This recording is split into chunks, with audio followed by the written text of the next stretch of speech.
अस्सलाम वालेकुम viewers, welcome to my YouTube channel. आज हम डिस्कस करेंगे नॉर्मल स्पेस को टोपोलॉजिकल स्पेस के अंदर। ये एक हमारे व्यूअर हैं, उनका एक कमेंट आया था कि आप जो है इस थ्योरम पे वीडियो बनाएं, every metric space is normal. तो उस पे आज का ये हमारा लेक्चर होगा। सबसे पहले हम देखेंगे कि what is normal space. A topological space X is said to be normal space if for any disjoint pair of closed sets A and B there exist open set U and V such that A contains in U, B contains in V and U intersection V is equal to phi। क्या मतलब है कि कोई भी topological space हमारे पास उस वक्त normal space होगी जब हमारे पास कोई दो से क्लोज सेट A और B हो और वो जो है दो डिसजॉइंट ओपन सेट के अंदर बिलोंग कर रहे हो दोनों, और U intersection V is equal to phi का क्या मतलब है कि वो U और V जो है वो क्या है, डिसजॉइंट है। यानी कि ये बात क्लियर है कि जो क्लोज्ड हमने लिए हैं A और B वो भी डिसजॉइंट हैं और जो ओपन है वो भी डिसजॉइंट है। अब हमने साबित करना है कि हर मीट्रिक स्पेस जो है वो नॉर्मल स्पेस होती है।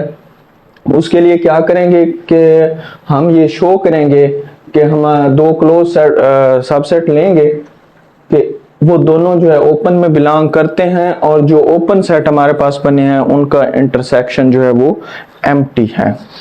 तो स्टार्ट करते हैं अपनी video. Every metric space is normal space. तो स्टार्ट करेंगे, जो हमारे पास गिवन है, हमारे पास मीट्रिक स्पेस गिवन है, ये चीज हमने प्रूव करनी है कि वो नॉर्मल है। लेट करेंगे, let X D be a metric space. Metric space है, let A and B closed subsets of X। ये A और B जो है वो दो क्लोज सबसेट हैं किसके, X के। यहां पे हम लेट करेंगे A belongs to A, ठीक है। अब A जो है अगर A को बिलोंग करता है then A will not belongs to B। क्यों? हमें गिवन है कि जो हमारे पास क्लोज्ड सेट हैं वो कौन से हैं, डिसजॉइंट है। तो अगर A इस कैपिटल A के अंदर है तो ये B में नहीं होगा। अब अगर डिस्टेंस की बात करें, A और B का डिस्टेंस, तो हमें पता है कि डिस्टेंस के लिए हम क्या लेते हैं, इन्फिमम। अब हम क्या करेंगे, B का एक पॉइंट लेंगे और उनके दरमियान डिस्टेंस ले लेंगे, ठीक है। अगर हम डिस्टेंस लेना चाहते हैं तो डिस्टेंस कैसे कैलकुलेट किया जाता है, गिवन सेट के अंदर जिन दो पॉइंट का सबसे कम डिस्टेंस होगा वही हम काउंट करते हैं। तो इसलिए यहां पे हम क्या ले रहे हैं, इन्फिमम ले रहे हैं, इन्फिमम ऑफ DAB। अब लेट करते हैं कि infimum of B belongs to B, D of AB is equal to RA, ठीक है। तो फिर क्या बन जाएगा यहां से, distance of AB is equal to RA। अब सेम यही काम करना है हमने कि B जो है then B belongs to B, इसका मतलब है कि B A को बिलोंग नहीं करेगा। तले देखने को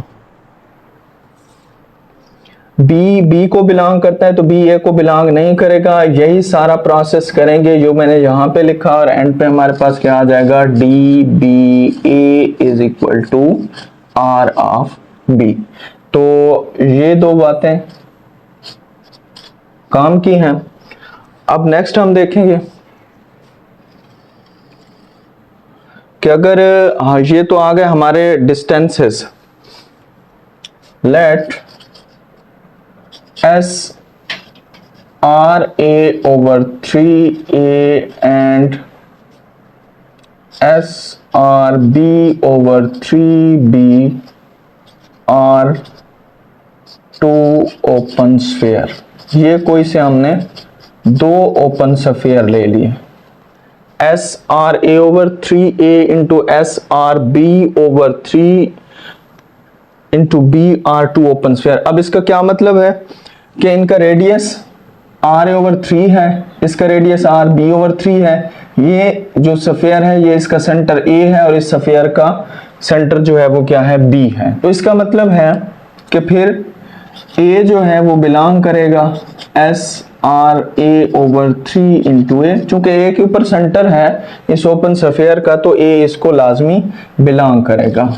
and b belongs to srb/3 into b। अब ये ओपन स्फीयर है। अब हमें पता है कि अगर तमाम पॉइंट्स के ओपन स्फीयर इकट्ठे कर लिए जाएं तो वो हमारे पास क्या बन जाता है, ओपन सेट बन जाता है। तो यहां से हम देखते हैं कि U is equal to union of sra/3 into a, ठीक है, where a belongs to a। इसी तरह इनका अगर यूनियन लेते हैं तो ये भी किसी ना किसी सेट के, ओपन सेट के बराबर होंगे जिसे हमने नाम दिया हुआ है V का। तो इसका मतलब है कि A अगर इस एक ओपन सेट को बिलोंग करता है तो A इस ओपन सेट के जो बहुत सारे हैं उनके यूनियन को भी बिलोंग करेगा। इसी तरह B अगर एक ओपन स्फीयर को बिलोंग करता है तो ये उसके B उसके यूनियन को भी बिलोंग करेगा। तो इसका मतलब है कि यूनियन इसके बराबर है तो A बिलोंग करेगा U को और B बिलोंग करेगा V को। अब यहां से हम देखते हैं इस चीज को,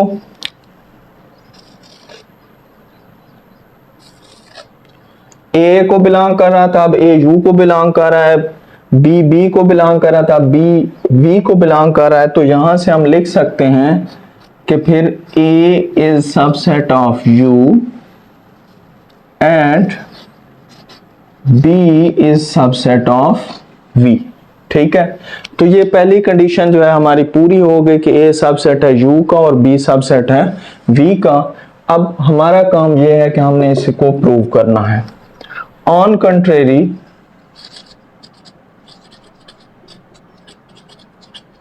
suppose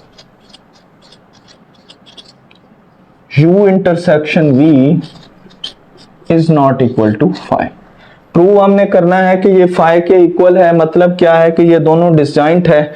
हम यहाँ पे कहते हैं कि जी ये डिसजॉइंट नहीं है। तो फिर क्या होगा, अगर डिसजॉइंट नहीं है तो हम लेट करते हैं कि x हमारे पास कोई पॉइंट है जो इस इंटरसेक्शन को बिलोंग करता है। अब चूंकि ये डिसजॉइंट नहीं है, कुछ ना कुछ कॉमन है, हम यही समझते हैं कि x उनके अंदर तो एटलीस्ट कॉमन है ही है, ये x कोई भी आर्बिट्रेरी पॉइंट है। तो फिर x u को भी बिलोंग करेगा और x जो है वो v को भी बिलोंग करेगा। अच्छा, यहाँ पे u हमारे पास क्या था, ये था। तो x किसको बिलोंग करेगा, फिर union a belongs to a, sra/3 into a। Similarly यहाँ पे भी वही होगा, x बिलोंग करेगा union b belongs to b, srb/3 into b। अब यहाँ पे ये चीज है कि ये जो यूनियन को बिलोंग कर रहा है तो x किसी एक ओपन स्फीयर को भी बिलोंग कर सकता है। तो हम यहाँ पे कहते हैं कि x बिलोंग करता है srb/3 इंटू, सॉरी a है तो a0 आएगा, ठीक है, a। और इसी तरह ये बिलोंग करेगा, x बिलोंग करेगा srb/3 इंटू b0, यहाँ पे a0। तो x इसको बिलोंग करेगा इस ओपन स्फीयर को और x इस ओपन स्फीयर को भी बिलोंग करेगा। अब हम लेट करते हैं कि हमारे पास जो d ऑफ a0 b0 है वो r के बराबर है, ठीक है। तो infimum d of a0 b0 is equal to r a, ठीक है। r अगर आप b0 ले लें तो यहाँ पे आपको a0 बिलोंग्स टू a लिखना पड़ेगा, ठीक है।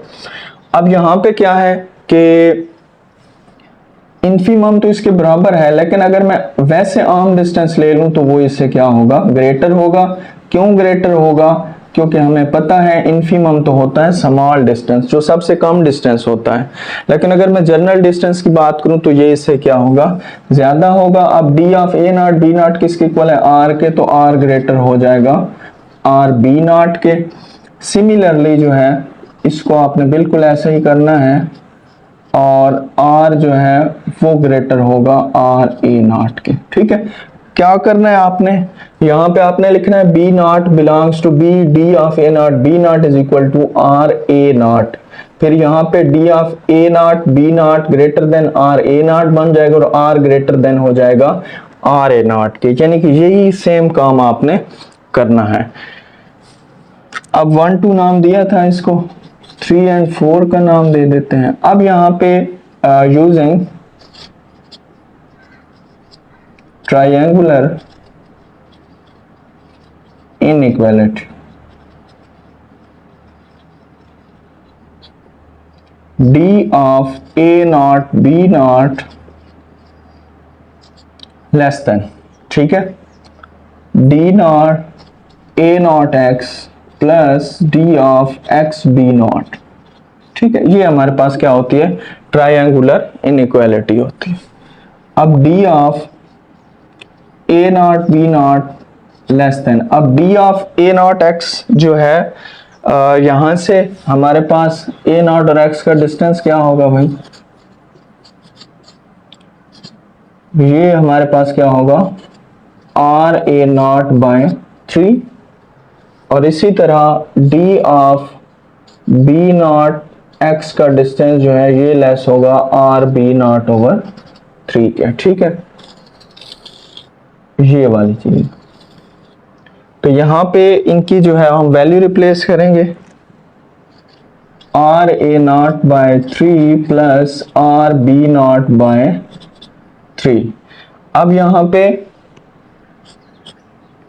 क्या बन जाएगा 1 बाय, अच्छा आर ए नॉट, यहां पे हम देखते हैं कि आर ए नॉट जो है वो छोटा है आर से, यानी कि आर क्या है, ये ग्रेटर है आर ए नॉट से। अगर आर ए नॉट की जगह मैं उससे बड़ी टर्म रख दूं तो ये टर्म पहले से बड़ी है, ये और बड़ी हो जाएगी। कहने का ये मतलब है कि इसकी इनइक्वालिटी पे कोई फर्क नहीं पड़ेगा, ये बन जाएगा आर बाय 3, इसी तरह ये भी बन जाएगा आर बाय 3। और D of A not B not किसके इक्वल है, आर के इक्वल है, तो इसकी वैल्यू भी पुट कर देते हैं। तो ये आर लेस देन, इसको सॉल्व करेंगे 2 बाय 3 आर बन जाएगा, 3 इधर मल्टीप्लाई कर दें, 3 R less than 2 R, R 3 less than 2। अब आप ये बताएं कि 3 लेस देन 2 जो है ये ठीक है, बिल्कुल नहीं ठीक। इसका मतलब है इज रॉन्ग। इसका मतलब है कि जो हमारी अजम्पशन थी ना कि u इंटरसेक्शन v जो है वो फाई नॉट के इक्वल नहीं है, तो इसका मतलब है कि वो हमारी अजम्पशन गलत थी। तो यहाँ से हमें ये पता चला कि u इंटरसेक्शन v जो है वो फाई के इक्वल है। अब दो चीज़ें हमने प्रूव करनी थी, एक के क्लोज सेट्स जो है वो ओपन सेट को बिलोंग करते हैं, और जो ओपन सेट है वो क्या है, डिसजॉइंट है। तो यहाँ पे हमने प्रूव की और दूसरी हमने यहाँ पे प्रूव कर दी है। होप सो आपको वीडियो अच्छी लगी होगी। अगर आपको भी कहीं पे कोई मसला आ रहा है, कोई थ्योरम नहीं आ रहा, तो आप भी कमेंट्स में कह सकते हैं, इंशाल्लाह उसके ऊपर हम वीडियो बना के अपलोड कर देंगे। अपना बहुत सारा ख्याल रखिएगा। अल्लाह हाफिज़।